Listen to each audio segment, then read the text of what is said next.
Could you outline specific areas within INEC that you would like to restructure? And how would that restructuring contribute to an increased or enhanced effectiveness of the electoral process? Well, let me start by thanking you. Well, you know, as it is now, I'm just Washington or Maryland, as the case may be, for a thank you tour. I wasn't even expecting an interview, but being that I found myself in it, I have no alternative than to provide answers to your question. And thank you for the opportunity. For me, when I talk about the unbundling of INEC,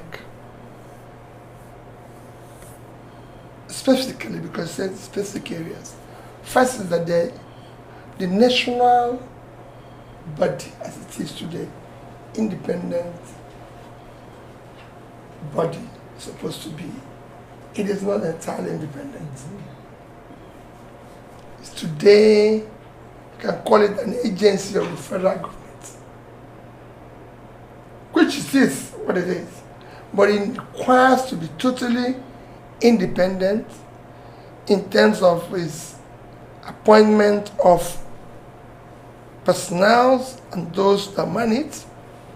Supposed to be independent in terms of clear laws, supposed to be independent in stating how to conduct election. And for me, when I talk about unbundling,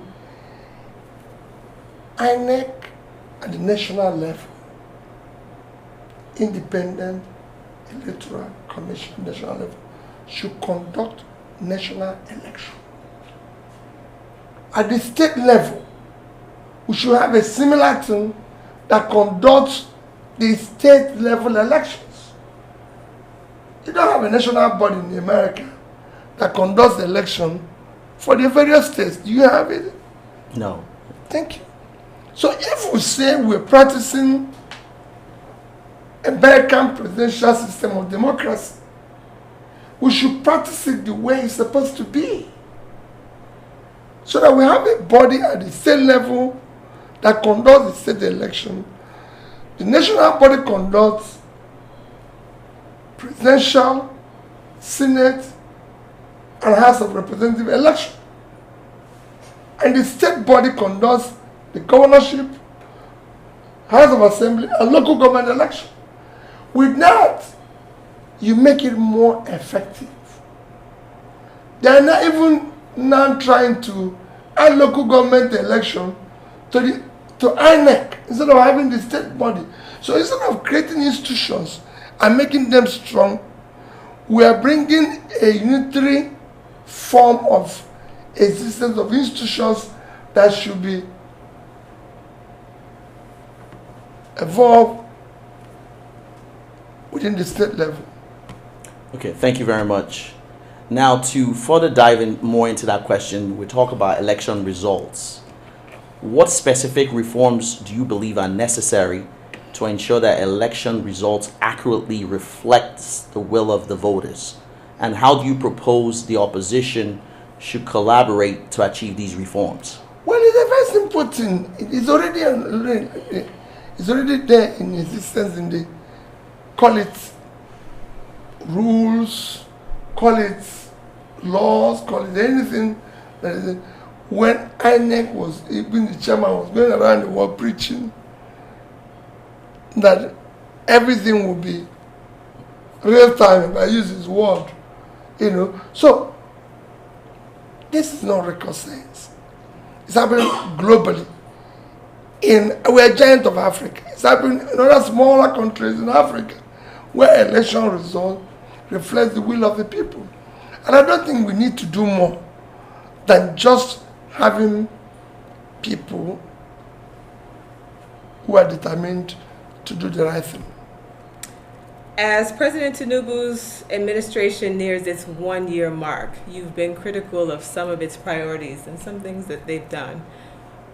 What do you think are the biggest issues so far under his presidency, and what would you do differently to address those issues? Well, I think this question will go to Nigeria. It's better you ask the people. Since you have opportunity of interviewing people, you ask them, how do you feel in this government 1 year after? And just even Nigerians here, because they know they can feel the pulse. It's easy to assess government anywhere in the world. Just how do the people feel? It's about the people. It's not about me. It's not about anybody. It is the people that you ask, how do you feel? Is there improvement? So they can tell you, okay, things have improved. Things are getting. I go around, when I come to America, when I arrived since yesterday, I go around in places. I was in church this morning. I go to restaurant again. When I get back, I say, how is everything? How are things and everything? I do the same thing when I go to Britain.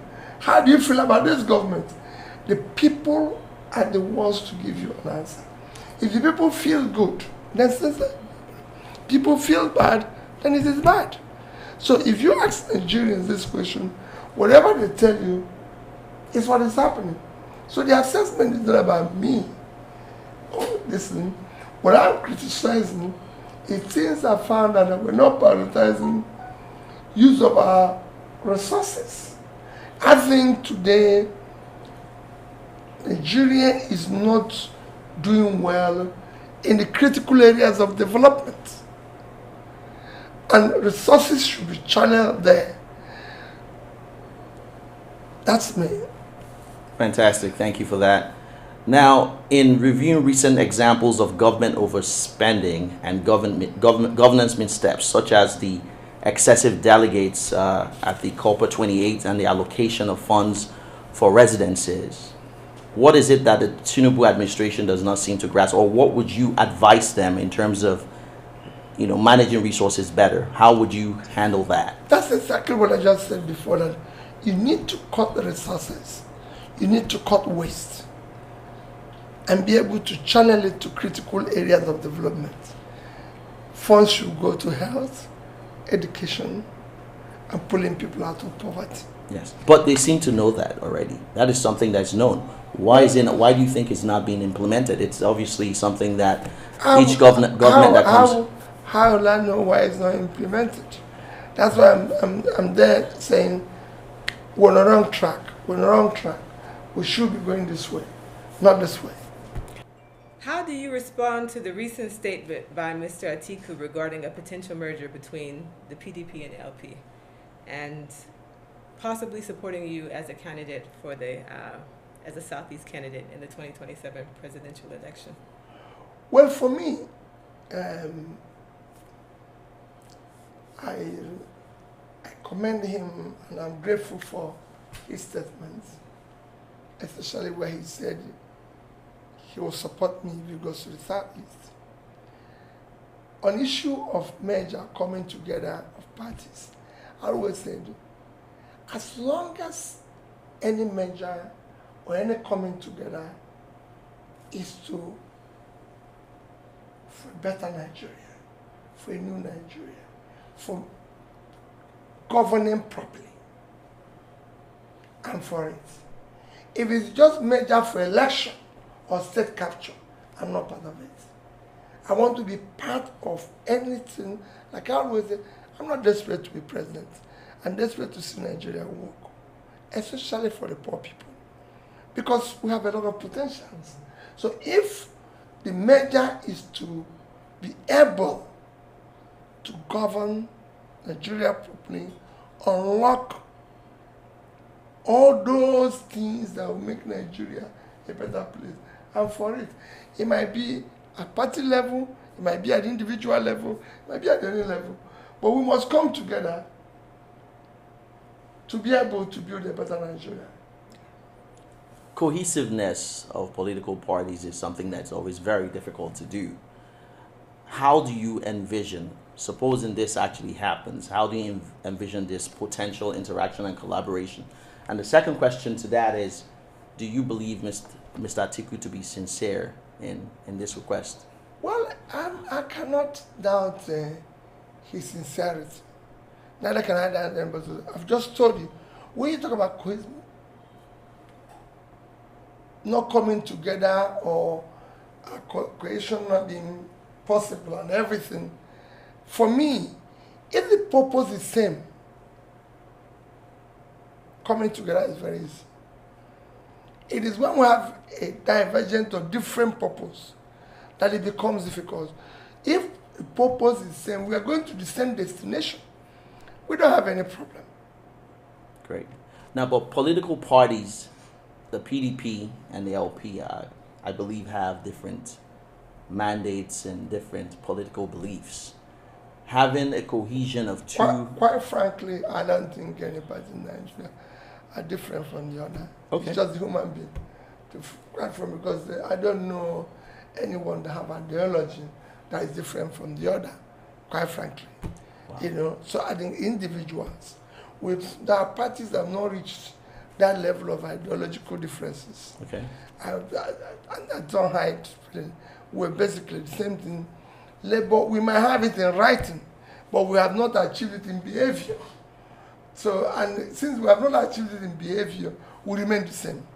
So what we need now is to look for individuals that are thinking alike, that believe that where we are is not where we should be, that where we are can be improved, and work together to improve that.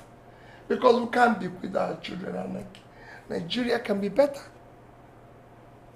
Another follow-up to that question. Within your party, there has been a lot of hoopla in terms of your chairmanship between different factions.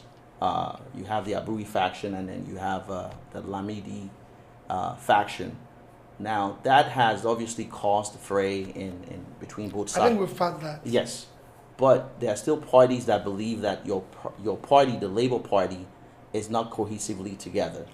Well, you see, there's a problem in every other party, and there's a problem in Labour Party. The problem is, I always say that we're living what we're supposed to be talking about and giving all the time to what should not bother us. We have a problem in Nigeria. We should be talking about the problem, not about our parties. For me, I have been in parties that had problems in the past. When I was in APCA, I had problems for years. When I had the opportunity of being governor, the problem was there. I faced my job as governor. I faced the job of doing the job Anambra State elected me for. And people are saying to me, if there's this problem in Nigeria, so how will you have been able to, in your party, have been able to govern? I said, it doesn't bother me. That is not what Nigerian people did not vote for me to go and resolve party problems or deal with party issues. I'm not the party chairman, I'm not anything. I am an elected person who is supposed to deliver based on what I promised, based on what is in my manifesto. Building on that, let's talk about, you've been very vocal, we need to put more investment in education, in healthcare, in infrastructure, and there's just so much to do. How do you plan to mobilize resources? What would you tackle first? What's your priorities there? You see, people talk about mobilizing resources, mobilizing. First is that you have to efficiently manage what is there, which is not happening now. When he was talking about resources being diverted to renovations, right, building new offices, buying vehicles, doing this. Those resources should first be channeled to critical areas of development. There's areas that you use to measure development: health, education, putting people out of poverty. The more you invest money in these critical areas, the more you're able to generate more resources from the people. If the people are healthy, they're productive, just like more you put people out of poverty, the more you can get revenue. How do you get revenue here in America? From taxes. True. Taxes will only be paid if the people are working. If they're not working, will they pay tax? So you need to, whenever people talk about revenue generation, What I tell them is that it's like bank account. You can't withdraw if you haven't paid anything in. You can't just walk into the bank and say, I've come to take money. From which account? That's what they will ask you. What's your account number? And when you look at your account number, you must have paid something in. That's the way government does. They invest in critical areas of development.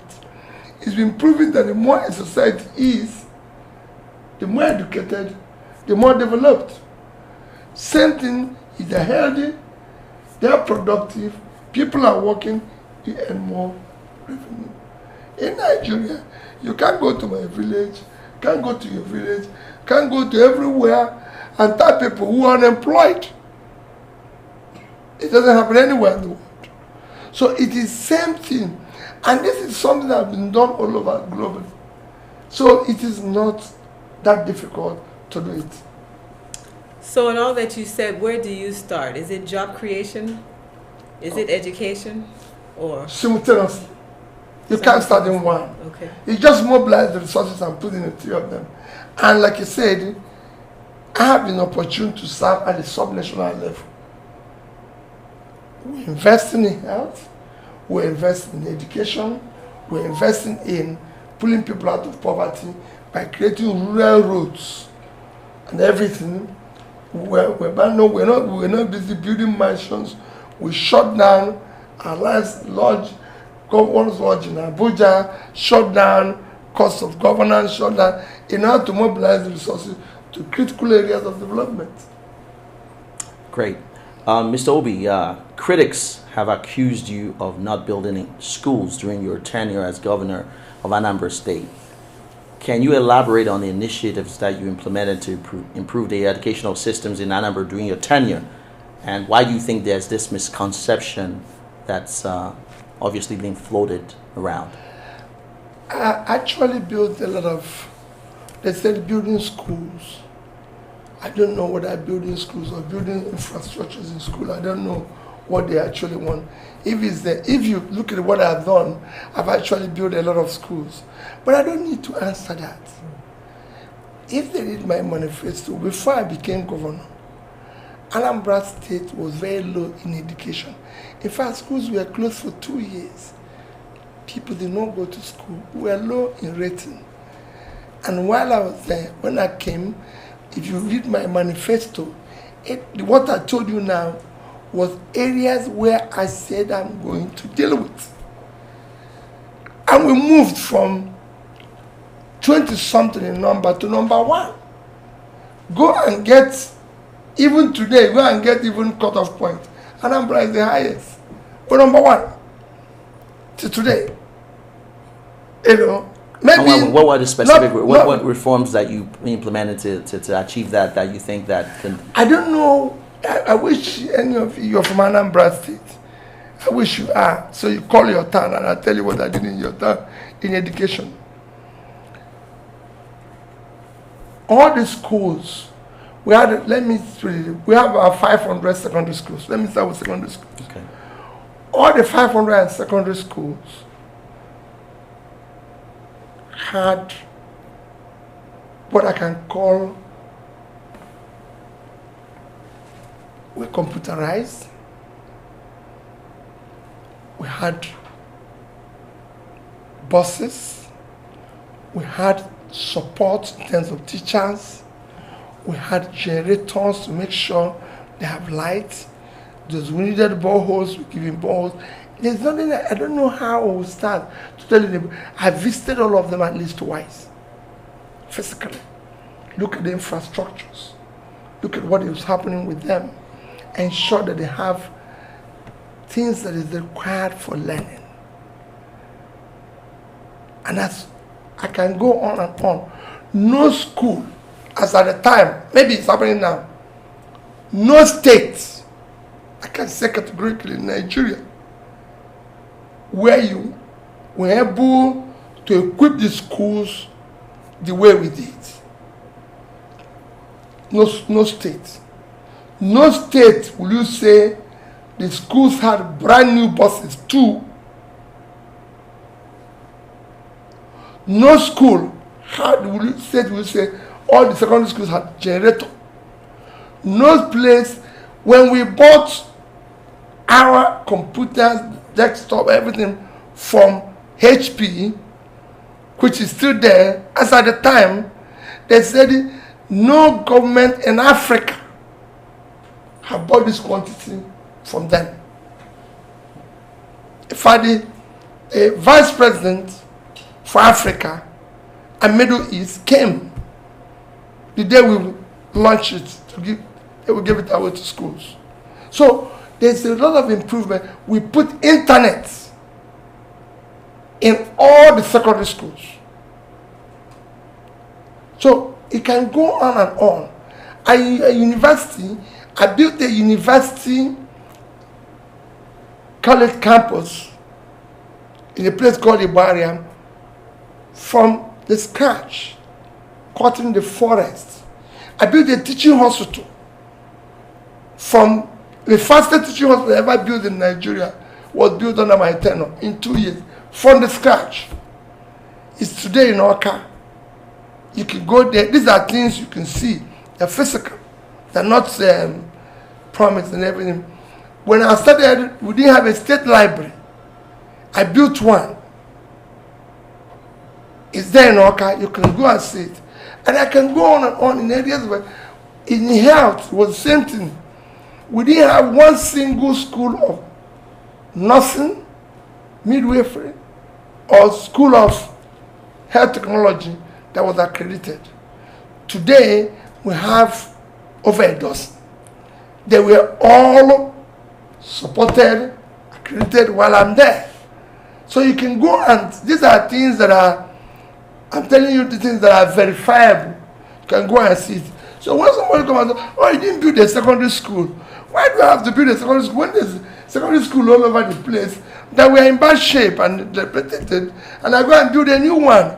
That is the problem of Africa. That is the problem because there's corruption.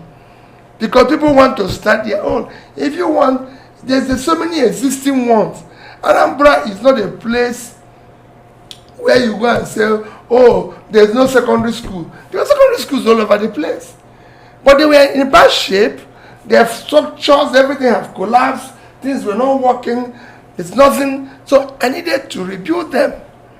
And I rebuilt them. And if you go there, you see buildings that were all built. If you collect them together, I would have killed about hundreds of secondary schools. But I didn't need to. It's a state I know every community. I visited every community. I didn't say I visited every. I visited every single community in Anambra State as governor at least twice while I was there. So I know what every community needed, and I provided it. They have secondary schools, visited the secondary school, saw it, saw what they were there, and tried to do something. So I don't need to build a new one.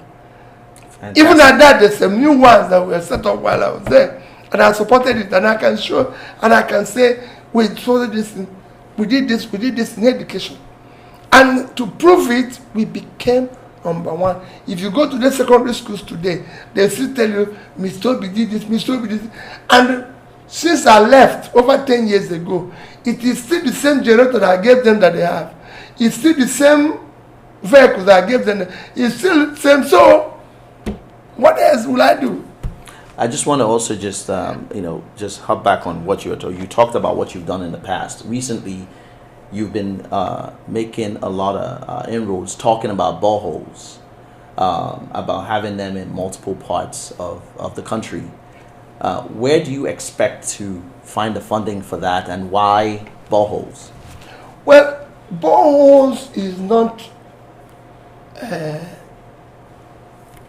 what it should be by this time and age. We should be talking about potable water and everything. Yes. But as a temporary measure, you need to do something. And that temporary measure is borehole. Why?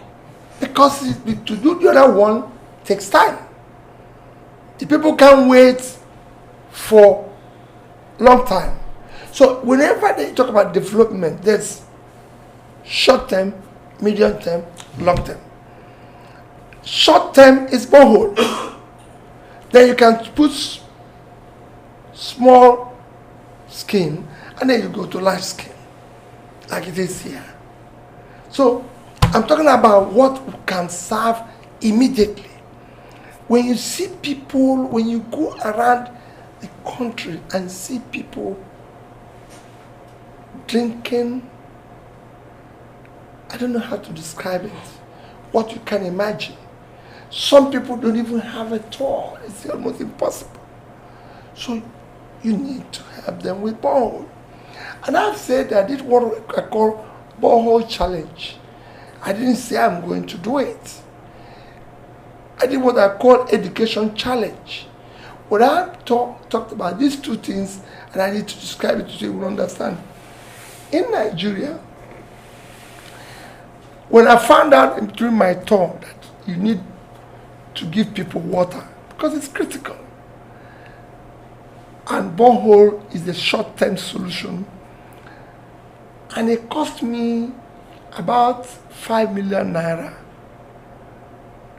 to set up one. And I said, okay, if it cost me 5 million naira, that means call it maximum 10 million. If Nigeria as it is today, go and look at our inequality, it's one of the worst in the world.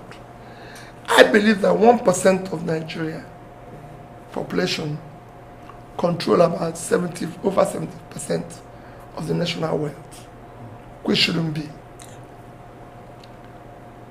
And I said 0.1 to 1%. I used 200 million. So I said 2 million people. I used 0.1%. I said this 0.1% is 200,000. Yes. If these 200,000 people, they can afford 10 million annually, and they decide to go and sink boreholes in different parts of the country. What is it to them? Is it a form of corporate social responsibility? Why should they? That's it, because they're giving back to the society. Because I believe we all live there. It's more tax write-off or something. Because obviously, why would I want to do that? Whatever you call it, people do that every year. Yeah, they do that here. Obviously. People do it all over the world. So we should do it as well. So they can go and find anywhere they can and put a borehole. Okay. Same is what I said about education. We have about 20 million out of school children. They are mostly in the north. We talk about the school children today. The least state is Anambra State. Okay. Just about the school children. Yes. And let me even tell you further. People are talking about schools in Anambra State. When I became governor, the problem in Anambra State is male drop out of schools. Why? Go and check. The boys will know they're going to market to trade. They were all going to market to trade.